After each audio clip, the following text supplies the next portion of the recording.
Bonjour à tous, bienvenue dans ce nouveau numéro du Zoom de TV Liberté. Aujourd'hui, j'ai le grand bonheur d'accueillir le général Didier Tauzin. Bonjour mon général. Bonjour Rémi. Vous avez fait du service de la France le fil rouge de votre vie, à la tête notamment du premier et du très prestigieux premier RPIMA, puis en politique.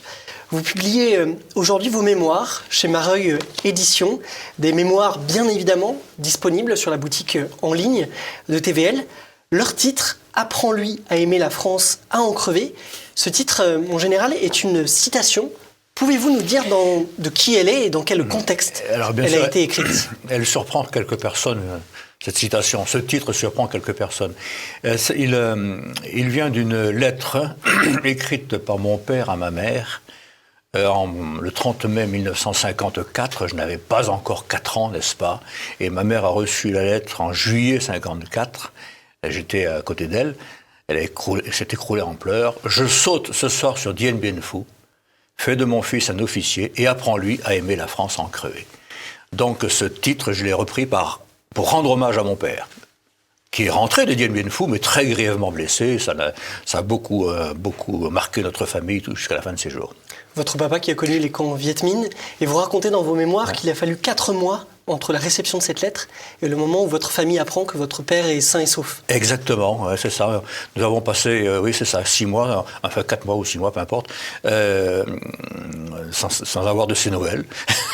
Et puis il est revenu. Ma mère ne l'a pas reconnu, tellement il avait maigri, abîmé, etc. Et puis donc il s'est progressivement remis. Alors en général, vos mémoires débutent par une anecdote vraiment très forte. Nous sommes en 1981. Vous commandez à l'époque la première compagnie du 2e régiment parachutiste d'infanterie de marine à La Réunion. À la nuit tombée, vous effectuez un saut de 300 mètres. Ouais. Et que se passe-t-il? Alors c'était un saut d'entraînement, comme on en fait souvent bien sûr dans les parachutistes. Et donc sur une zone de saut très plate, il y avait des cailloux, il y avait des petits cactus, mais il n'y avait pas d'arbres. Les arbres étaient hors de la zone de saut, environ 300 mètres de l'axe de la zone. Et nuit noire, et pas un brin de vent, rien du tout. Nous sautons à 300 mètres d'altitude. Je passe la porte, le parachute entorche. J'avais déjà fait 100 mètres au moins, le parachute entorche. Pour nos téléspectateurs, entorche, ça signifie qu'il ne s'ouvre pas. Il ne s'ouvre pas, il est emmêlé. Donc, comme cela se fait, j'actionne le parachute ventral, entorche également. Là, je devais être à au maximum 150 mètres, et comme je savais qu'il ne me restait plus que quelques secondes à vivre, parce que l'issue est fatale, et je dis, Saint-Michel, à toi de jouer. Eh bien, Saint-Michel m'a fait faire un déplacement latéral de 300 mètres, et je me suis retrouvé dans des arbres à 300 mètres de la zone de saut. J'étais à 100 mètres environ, j'ai fait 300 mètres en latéral. Ça j'en témoigne, je l'ai vécu. Je me suis retrouvé accroché dans des arbres. J'aurais pu être écharpé, enfin abîmé par les branches mortes. Rien, pas une blessure. Et il faisait nuit noire, je ne savais pas à quelle hauteur j'étais du sol. J'enlève mon casque, je le lâche, j'étais à 50 cm du sol. C'est-à-dire que l'arbre était plus court de 2 mètres, j'avais les jambes enfoncées jusqu'au thorax. Voilà. Après un saut de 300 mètres depuis un avion dans le ciel de La Réunion. C'était un souvenir tout à fait étonnant. Alors justement, mon général, la foi catholique irrigue vraiment vos mémoires.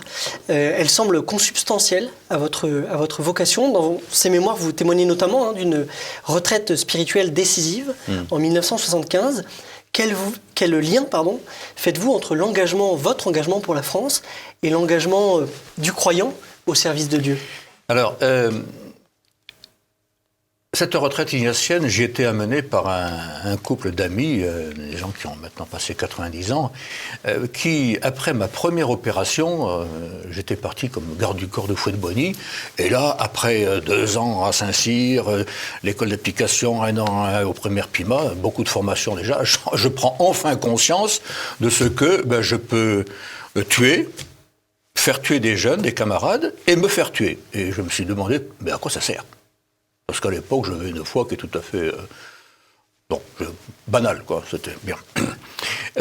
Conventionnel, disons. Et donc, voyant mon désarroi, donc, ces gens m'ont dit, mais on m'ont amené faire une retraite ignatienne, Saint-Ignace de Loyola. Et ça a été le changement radical de ma vie. Juste avant cela, j'envisageais vraiment de quitter l'armée parce que je ne voyais pas l'utilité de se faire tuer. Je ne voyais pas. Ouais, très bien. Et ça a été le changement radical de ma vie qui a conforté d'abord ma vocation militaire et ma vocation donc au service de la France, mais comme soldat et comme chrétien. Vous dites, je retrouve la page à l'instant, à la fin de cette retraite, j'ai eu une révélation à la fois intérieure et sensible qui a révolutionné ma vie. Depuis ce 23 août 1975 à 11h30, je sais avec une totale certitude non seulement que Jésus est vrai Dieu et vrai homme, mais qu'il est mort et ressuscité. C'est extrêmement fort. Eh oui, c'était très très très fort et je le revis pas quotidiennement mais presque. Alors mon général, un autre élément central de votre vie, c'est l'Afrique. Vous y êtes né, vous y avez grandi, mais surtout, votre brillante carrière militaire vous a conduit en Afrique subsaharienne à de multiples reprises. Rwanda, notamment, c'est pas le seul pays d'Afrique subsaharienne dans lequel vous êtes intervenu, mais vous avez dirigé 2 opérations majeures, dont l'une, l'opération turquoise, qui a rencontré un écho international, et pour cause, elle s'est déroulée en réponse au génocide rwandais. Dans vos mémoires, vous entendez rétablir la vérité sur cette opération turquoise. Expliquez-nous. C'est sur le rôle de la France, le rôle de l'armée française au Rwanda, que je veux préciser des choses. Nous avons été calomniés, moi en particulier, nous avons été lourdement calomniés sur notre rôle, nous, militaires français, notre rôle au Rwanda. Nous avons, certains ont dit que nous avions, moi en particulier, participé à l'organisation du génocide, que j'avais organisé des viols de masse, enfin des choses ahurissantes. Ce sont de pures calomnies, hein, sachant que la calomnie, c'est dire des choses fausses sur l'homme, sur quelqu'un. Bien. Et donc, oui, bien sûr, cette opération m'a permis par la communication, n'est-ce pas, de rétablir un petit peu, mais jamais complètement, c'est pas vrai, hein, parce que les journalistes ont beaucoup plus d'audience que moi, hein, même à l'époque, ils ont beaucoup plus d'audience que moi, ils ont beaucoup plus de moyens que moi de continuer leur travail, ou leur faux travail, pour certains, parce qu'il ne faut pas mettre tous les journalistes dans le même panier, comme on dit en campagne, n'est-ce pas, ouais. Mais c'était là, effectivement, ma vision de l'opération turquoise était aussi orientée vers cela, d'abord rétablir la vérité. Ça n'a été fait que très partiellement, parce que le flot de calomnies que j'ai subi est arrivé après turquoise. Est-ce que vous pensez, mon général, on a un petit peu de temps, avec le recul, vous avez mené des opérations spéciales intégrant une forte dimension de renseignement. Est-ce que vous diriez aujourd'hui que des puissances étrangères ont pu tenter de salir la France à l'occasion de l'affaire rwandaise? Je le pense, je n'ai pas d'argument suffisant parce que tout cela se fait dans l'ombre, dans le secret, etc. Mais j'en suis persuadé. Écoutez, un tout petit exemple complètement banal. Pendant l'opération turquoise, nous voyons un jour arriver deux journalistes américains. Et puis un sous-officier qui était avec moi me dit, mais on les a vus, ceux-là. Ah oui, on les a vus en Somalie, ils transportaient des sacs de riz, ils étaient dans l'humanitaire. Alors je les ai salués, bonjour la CIA. Ils sont renfrognés aussitôt. Je crois que j'avais frappé juste, n'est-ce pas? Et c'était la CIA. Mais vous racontez d'ailleurs dans vos mémoires, je le raconte ça, que ces journalistes, en tout cas présentés comme tels, vous allez les surveiller comme de façon un peu discrète pendant la suite de l'opération et leur demander de transmettre vos amitiés à la CIA. Au patron de la CIA. Voilà, c'est ça. Et bien sûr, on leur a donné quelques fausses informations, mais ça c'est banal, c'est de la banalité. Alors au début de l'année 2006, mon général, vous démissionnez de l'armée de terre qui vous promeut dans le même temps, général de division. Vous expliquez dans vos mémoires avoir dû choisir entre servir ou trahir la France. Est-ce à dire que servir l'armée française, aujourd'hui en tout cas, c'est trahir la France? Surtout pas. Mais je n'ai jamais dit, je n'ai jamais pensé. Non, jamais. C'est faux. Hein. La totalité des garçons et des filles qui s'engagent dans l'armée, surtout quand ils sont jeunes, n'est-ce pas, s'engagent pour servir la France. C'est vrai. Bon, ensuite, avec le temps, quelques-uns pour l'avancement, d'accord, se laisse manipuler. Mais non, les gens s'engagent dans l'armée pour servir la France. Ça, j'en suis absolument persuadé. Je suis un cas particulier, je ne suis pas le seul cas particulier, n'est-ce pas? À la fin de mon commandement du premier RPIMA à Bayonne, il m'a été dit, je l'affirme, et je l'ai su ailleurs, après par d'autres voies, que j'étais envisagé comme futur chef d'état-major des armées. Bien. Mais j'avais donc ces calomnies très très très lourdes à porter sur le dos, pour lesquelles je n'ai rencontré aucun homme politique pour me défendre. Ah non, aucun pour me défendre. Ils nous envoient là-bas, mais ils ne nous défendent pas. Bien, ok. Et donc là, il y avait une forme de faiblesse, si vous voulez. Et donc une société secrète, dont je ne donnerai pas le nom, parce qu'il y en a de divers types, n'est-ce pas, est venue, m'a approché et m'a dit, écoute, si tu veux le Rwanda, dans 3 jours, on n'en parle plus, mais tu viens chez nous. Voilà. Eh bien, j'ai refusé tout simplement parce qu'on ne peut pas servir de maître. Ça fait partie aussi de la culture chrétienne. Hein. Depuis cette retraite ignatienne que j'ai faite à 25 ans, si vous voulez, j'ai vu les choses de manière toujours comme chrétien. Hein, toujours comme chrétien. Ce qui m'a amené à désobéir en opération. À 3 reprises. Vous le Pardon ? dites. Vous avez désobéi à 3 reprises. En opération. Oui. En opération. Hein. Est-ce que vous pouvez nous rappeler Oui, mais là, je vais terminer avec ça. Donc, on ne peut pas servir deux maîtres, nous dit Jésus. On ne peut pas servir Dieu et l'argent. On ne peut pas servir Dieu et une société secrète. On ne peut pas servir la France et une société secrète. C'est pas possible. Soit on sert la France, soit on sert une société secrète. Eh bien, j'ai choisi de servir la France. Ça a été à mes dépens. Au lieu de passer général très vite, très jeune, je sais pas, il m'a fallu beaucoup de temps. Et puis, je n'ai eu que des emplois très intéressants, mais qui n'étaient pas ceux auxquels j'étais promis initialement. Et puis voilà, tant pis. Je suis resté fidèle au service de la France. Quelle question me posiez là? Oui, sur la désobéissance du militaire. Ça peut paraître un détail, ce que j'ai vécu, mais pour moi, sur le terrain, ce n'est pas un détail. J'étais au Rwanda, donc, et je reçois de Paris, quelqu'un que je ne nommerai pas, bien sûr, l'ordre d'envoyer une patrouille en Ouganda. Et il faut savoir d'ailleurs que, à ce moment-là, nous étions 67 du premier RPIMA face à 15 000 Tutsis. Donc on enlevait 10 c'était beaucoup quand même. Hein. Et puis ensuite, envoyer des garçons, nous étions tous des Européens, tous blancs, en Ouganda, où à l'époque il y avait quasiment pas de blancs. Mais c'était les envoyer à la mort. Et j'ai refusé pour cela. Parce que nous avions le renseignement suffisant pour faire notre opération, et puis je me refusais à envoyer des garçons à une mort quasi certaine pour des renseignements dont nous n'avions pas vraiment besoin. Donc j'ai refusé, tout simplement. J'ai pensé d'ailleurs être rapatrié disciplinaire, vidé de l'armée. J'ai été décoré. Donc je pense que j'ai eu raison. Effectivement, que l'histoire finalement a reconnu le motif de votre désobéissance. C'est-à-dire qu'il faut savoir, certainement, le soldat chrétien, et il est soldat, il est chrétien. Et donc la conscience du chrétien doit le guider en permanence. J'en suis intimement persuadé. Ce qui m'amène aussi à dire que notre métier, c'est bien sûr la guerre, mais notre vocation, c'est la paix par le moyen éventuel de la guerre. La guerre en dernier ressort, et le moins possible, mais pour la paix. Alors mon général, après avoir commandé donc le premier RPIMA, vous avez travaillé en tant que prospectiviste pour l'armée. À cette occasion, vous mentionnez notamment la rédaction de plusieurs notes, évidemment, adressées au plus haut niveau hiérarchique. 2 ont retenu particulièrement mon attention. L'une porte sur le déclin de la natalité mondiale, et évidemment, ce sujet est on ne peut plus d'actualité, notamment en France.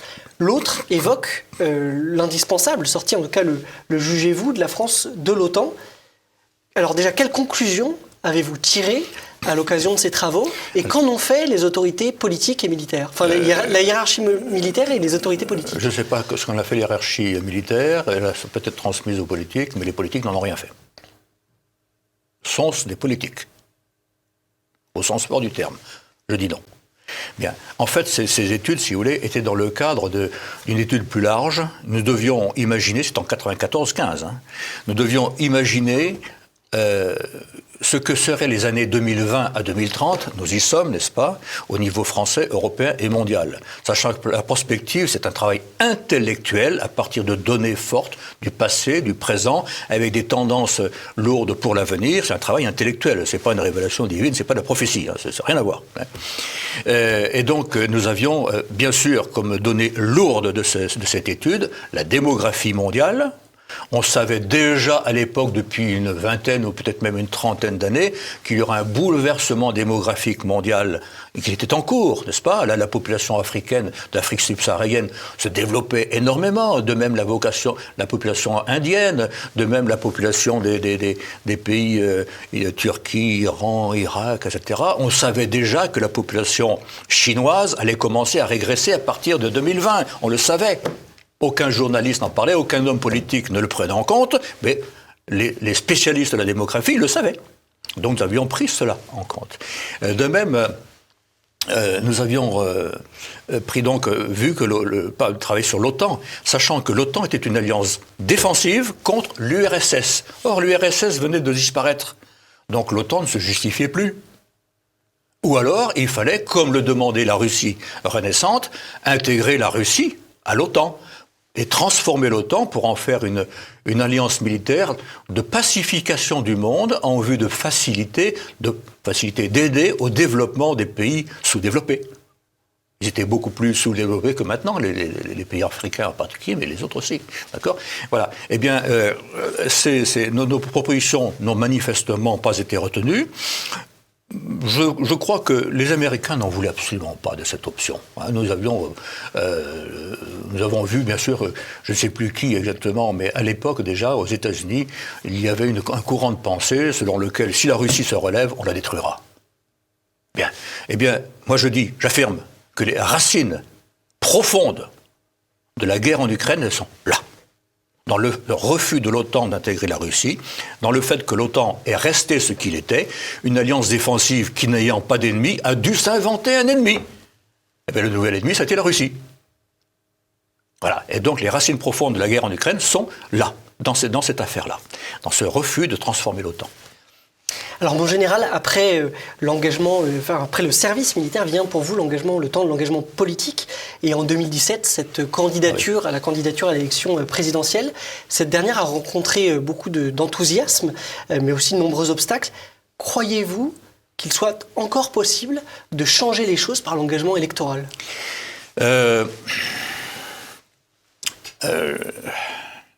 Je crois que la situation est un peu bouchée, effectivement. Parce que, très rapidement, officiellement, j'ai eu 84 parrainages.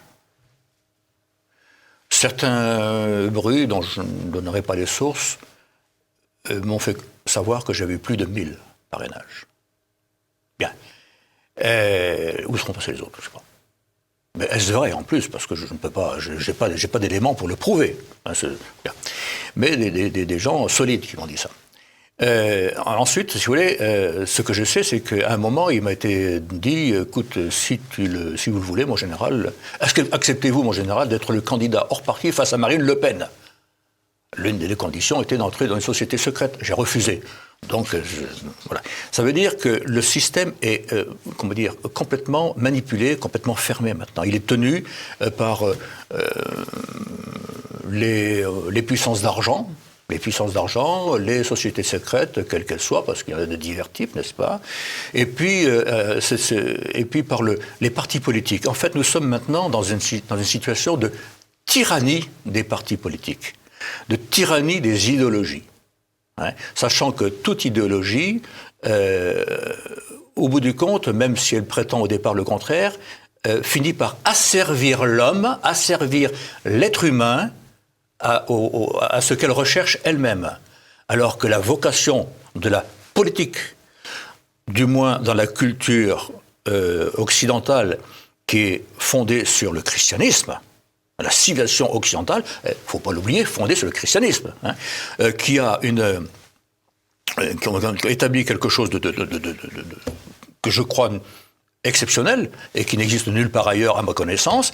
L'homme étant ce qu'il y a de plus grand dans l'univers, tout doit être mis au service du développement de l'être humain.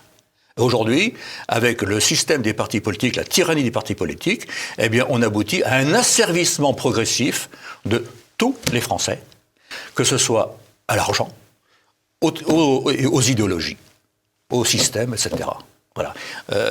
Je crois qu'effectivement, il est très difficile aujourd'hui d'aboutir, de réussir en politique si on ne fait pas allégeance au système. au système, les sociétés secrètes, l'argent, etc. Quelqu'un récemment m'a demandé si j'acceptais de me relancer pour 2017 en me disant mais le gros problème, c'est de trouver un milliardaire pour nous aider. Ben oui, bon, c'est vrai, c'est vrai. Mais il n'y a pas que ça. Il faut aussi prêter allégeance.